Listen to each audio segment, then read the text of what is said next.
오늘은 창세기 39장 함께 나눕니다. 우리 주님의 은혜 안에서 모두 평안하셨죠? 청포도가 익어가는 9월이 되었습니다. 오늘 우리가 묵상할 말씀은 창세기 39장, 주제는 요셉을 형통하게 하시는 하나님이라고 정해 보았습니다.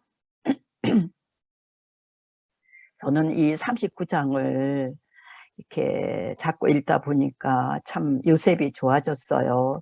사실 이게 다 지금 요셉 이야기죠. 37장, 38장만 좀 빼고 37장에서부터 계속 이제 요셉의 이야기가 시작되면서 50장에 이제 요셉이 죽으면서 이제 창세기가 끝이 나는데요. 참 긴 이야기를 썼는데, 참 여기서 우리가 배울 점이 많이 있습니다. 이번에 39장 이제 요약을 잠깐 보면 창세기 37장에서는 요셉의 꿈 이야기가 나옵니다. 하나는 11개의 곡식단이 요셉의 단에 절하는 꿈이었고, 또 하나는 해와 달과 11별이 요셉에게 절하는 그러한 꿈이었죠. 그래서 야곱의 편애를 받던 요셉을 미워하던 형들이 그를 더욱 미워하게 되었고, 결국 시기와 질투로 인해 형들이 요셉을 팔아 넘기게 됩니다. 오늘 39장에서는 요셉이 다시 애굽 시위대장 보디발에 팔려서 그 집에서 노예로 일하면서 일어나는 이야기를 적고 있습니다. 창세기 39장은 요셉이 어떠한 환경에 있던지 먼저 하나님을 두려워하는 요셉을 볼 수가 있습니다. 요셉은 자기가 꾼 그 꿈을 미래의 비전으로 보았을 것이라고 생각되며 부조들의 그 강직한 믿음을 본받지 않았나 하는 생각이 듭니다. 그래서 창세기 39장은 어떤 환경에 있던지 하나님께서 요셉을 형통하게 하셨다는 말씀이 반복적으로 나오는데, 그 말씀은 참으로 우리에게 의미 있게 다가오는 말씀인 것 같습니다. 내용을 보면 바이블 1, 2, 3의 1에 해당한다고 볼 수 있는 우리 인간의 상태, 즉 요셉의 상황을 39장 1절에 참 잘 설명하고 있습니다. 요셉이 이끌려 애굽에 내려가매 바로의 신하 시위대장 애굽 사람 보디발이 그를 그리로 데려간 이스마엘 사람의 손에서 그를 산이라, 이렇게 시작하고 있습니다. 요셉이 노예로 팔렸다는 이야기입니다. 그리고 노예라는 신분은 자신의 의지대로 할 수 있는 게 아무것도 없는 그야말로 비참한 생활을 한다는 것이겠지요. 요셉의 형들은 그를 미워하였습니다. 그가 죽기를 바랐습니다. 그러나 하나님께서는 그들의 잔악한 계획을 제지하시고 지나가는 이스마엘 상인들에게 노예로 팔도록 허락을 하셨습니다. 창세기는 이렇게 50장 요셉이 110세에 죽는 이야기로 끝을 맺습니다. 그런데 인간을 지배하시는 하나님의 통치가 야곱의 아들 요셉의 이야기에서 그 한 예를 보게 되는 것입니다. 요셉이 애굽에서 이렇듯 비참한 노예 신분에서 시작하는 이야기가 39장 1절에서 말해주고 있습니다. 그러나 하나님께서 그에게 관여하시고 그를 범사에 형통케 하심으로 애굽에서의 그의 입지가 점점 더 서가게 되는 이야기를 39장에서도 읽게 됩니다. 애굽에서의 요셉을 이해하기 위해 애굽의 역사적 상황을 좀 살펴보겠습니다. 이게 이제 그 많은 그 10장이 넘는 그 요셉의 이야기에서 우리가 애굽의 역사적 상황을 알아두는 것은 참 필요한 일이라고 봅니다. 이것은 SDA 성경 주석에서 발췌한 글들입니다. 성경학자들 중 요셉의 역사성을 믿는 학자들은 애굽에서의 그의 활동이 BC 2000년 전반에 일어났다는 데에 일반적으로 일치한다. 즉 그가 힉소스 왕들 중 한 왕 아래서 봉직하였다는 것을 믿는다. 힉소스 왕들, 그들은 어떠한 왕들이었을까요? 애굽의 강력한 제12왕조, 즉 BC 1991년에서 BC 1780년경에 뛰어난 왕들 아래서 애굽의 예술, 건축, 그리고 문학은 번창했다. 국가 경제는 건실하였다. 애굽은 북쪽으로 서부 아시아에서 그리고 남쪽으로 누비아에서 막강한 영향력을 행사했으며 여러 외국들과 광범위한 무역을 했다. 그러나 뒤이은 두 왕조들은 연약하였으며 헤카하스트, 다시 말하면 이방 나라의 통치자들이라는 뜻의 아시아인 군대의 진격 앞에 그 토대를 잃었다. 이 칭호의 헬라어 음력이 영어에서 힉소스로 번역되었다.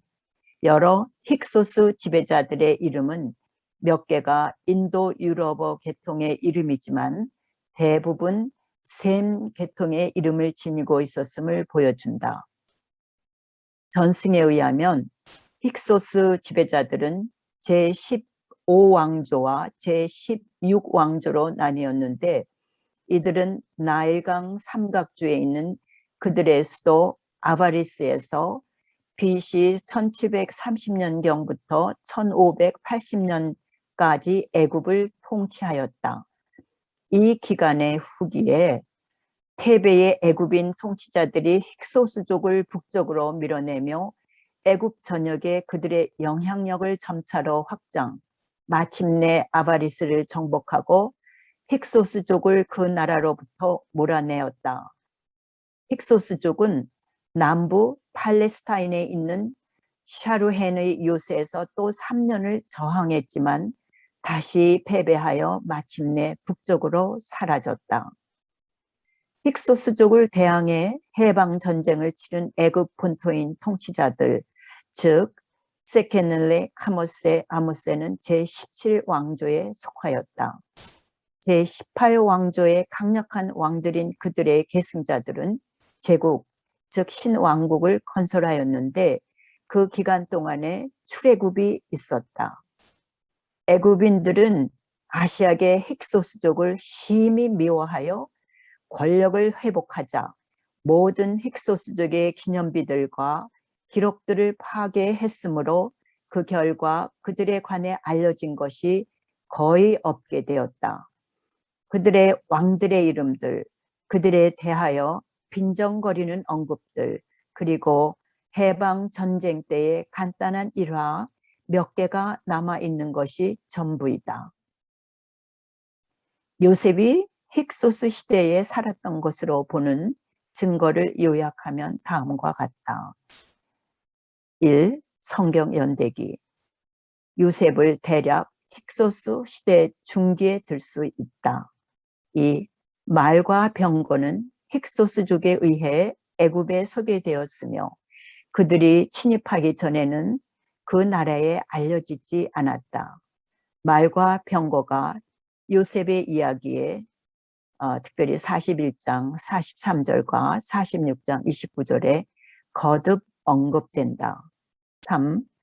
바로의 시위대장 보디발이 애굽 사람인 것을 39장 1절에 언급하고 있는데 애굽인이 고위직을 차지하고 있는 것이 이 당시에는 예외였으므로 특별히 애굽인이라고 언급하고 있다. 4. 요셉과 같은 셈족이 고위직인 애굽의 총리로 증진되는 일은 본토 애굽인 군주 아래서보다는 왕들의 대다수가 셈족이었던 힉소스 시대에 있었다고 보는 것이 훨씬 타당하다고 본다. 5. 힉소스 왕들의 거처인 아바리스는 고센 땅 근처인 나일강 삼각주의 북동부 지역에 있었다. 이 사실은 야곱과 그의 아들들의 정착한 고센에서 그 수도가 멀지 않아 아바리스에서 고센은 40km쯤 떨어져 있다. 요셉을 알지 못하는 새 왕이 일어났다는 진술, 출애굽기 1장 8절에 제17왕조나 제18왕조의 바로들에 대한 언급으로 보는 것이 최선의 설명일 수 있는데, 이들은 힉소스족을 축출했고 자연히 그들로부터 은혜를 받았던 모든 자들을 미워했다. 7. 요셉에 관한 애굽의 모든 기록들의 침묵은 요셉이 힉소스 시대에 살았다고 한다면 대단히 의미심장한 것일 수가 있다. 왜냐하면 그들의 기록들이 조직적으로 파괴되었기 때문이다. 8.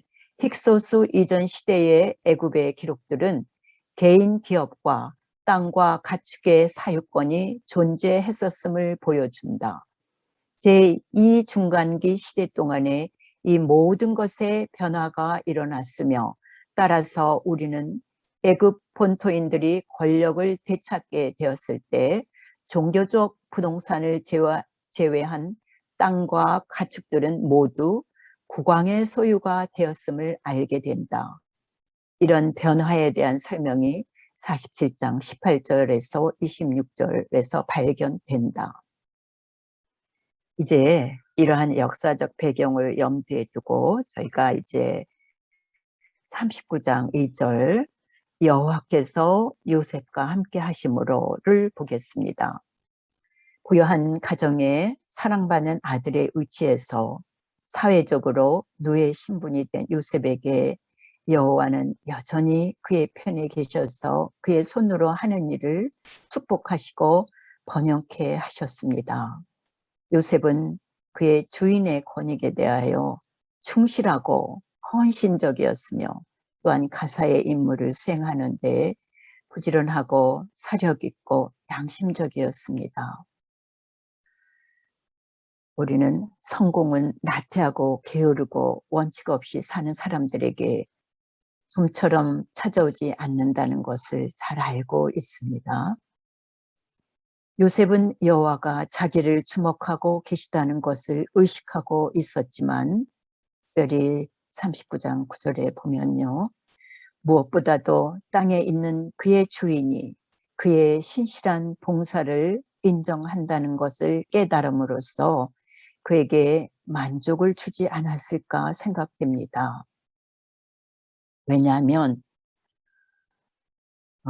그의 주인 보디발이 여호와께서 요셉과 함께 하심으로 요셉의 범사의 형통함을 보고 자기의 모든 소유물을 주관하게 하는 가정 총무로 삼은 것입니다.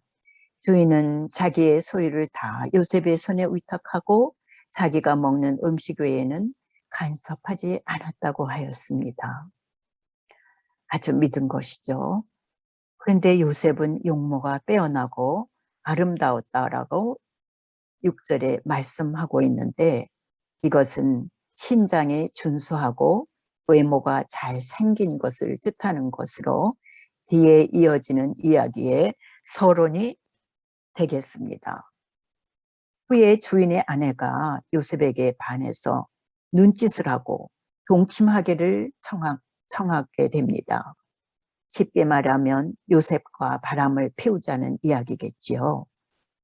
그런데 요셉은 동침을 거절할 뿐만 아니라 함께 있으려고도 하지 않았습니다. 그의 진실성과 지혜, 그리고 확고부동한 요셉의 품성을 보여주는 것이 되겠지요. 그 여인은 더욱 집요하게 요셉에게 다가왔습니다. 요셉의 옷을 잡고 동침하자며 끌어당기자 요셉은 자기의 옷을 그 여인의 손에 버려두고 밖으로 도망하다시피 나가버리게 됩니다. 여기서 잠시 요셉이 입었던 그 옷을 연상해 보겠습니다. 고대 애굽의 그림들 가운데는 긴 옷을 입은 사람들이 거의 나타나지 않고 있습니다. 아마 우리도 여학교 다닐 때 어, 애굽에 대해서 배울 때 이런 그림들을 본 적이 기억이 나나요? 왕으로부터 노예에 이르기까지 남자가 입는 평복은 허리를 두르는 간단한 옷이었습니다. 왕의 경우에는 그 옷감이 양질이며 티 없이 깨끗하고 풀을 먹였습니다. 그 밖에 모든 사람들의 옷은 값이 싸고 사회적 지위에 따라 그 품질이 결정되었습니다. 감독관들은 종종 흰 천을 어깨에 걸고 그것으로 몸을 감싼 모습으로 그려져 있습니다. 아마도 요셉이 그 집에서 달아날 때 보디발의 아내가 요셉으로부터 그 잡아챈 옷이 바로 어깨에 두른 그 천이었을 것이라고 보고 있습니다. 이렇게 성적 열망으로 불타오르던 보디발의 아내는 과감한 자기의 유혹이 실패로 끝나게 되자 여자로서 느꼈던 치욕적인 부끄러움이 증오심으로 변하여 요셉을 모함하는 것으로 돌변합니다. 그래서 14절에서는 그 여인의 집 사람들을 불러서 그들에게 이르되 보라, 주인이 히브리 사람을 우리에게 데려다가 우리를 희롱하게 하는도다. 그가 나와 동침하고자 내게로 들어오므로 내가 크게 소리 질렀더니 라고 설명하고 있습니다. 여기서 우리를 희롱하게 하는도다 라고 하여 희롱받는 대상에 우리라는 복수를 사용하여서 그 집안의 모든 여인을 포함시켜서 모두를 심적 피해자로 만들려는 간부의 교묘한 술책을 보여주고 있습니다. 이 악의 속성상 죄악된 정욕은 그 욕심을 채우면 일정 기간 계속되는 쾌락의 광기가 되지만 그것을 이루지 못하면 무서운 광기로 돌변하게 된다고 합니다. 따라서 진실되고 순결한 사랑만이 오래도록 그 사랑의 본질을 유지할 수 있는 것이죠. 우리가 잘 아는 고린도전서 13장 4절에서 7절 우리가 사랑장이죠. 거기서 잘 알 수가 있습니다. 그리고 보디발의 아내는 주인이 돌아왔을 때 요셉의 옷을 보이며 거짓 고자질을 합니다.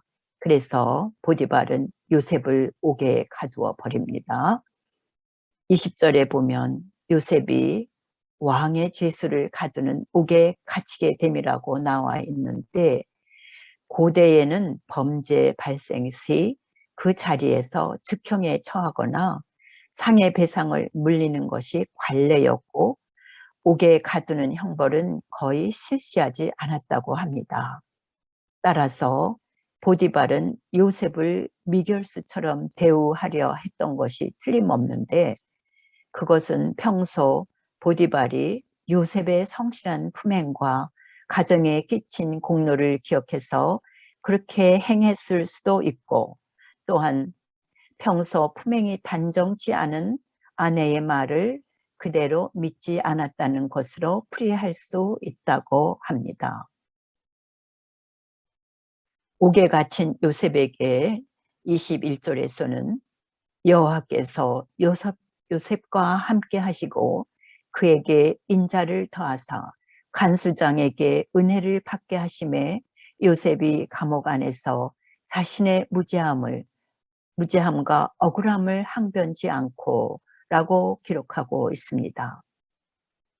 우리는 123 바이블의 3에 해당하는 약속과 축복의 말씀을 보게 됩니다. 또한 이 말씀은 곧 123 바이블의 2에 해당한다고도 볼 수 있지요.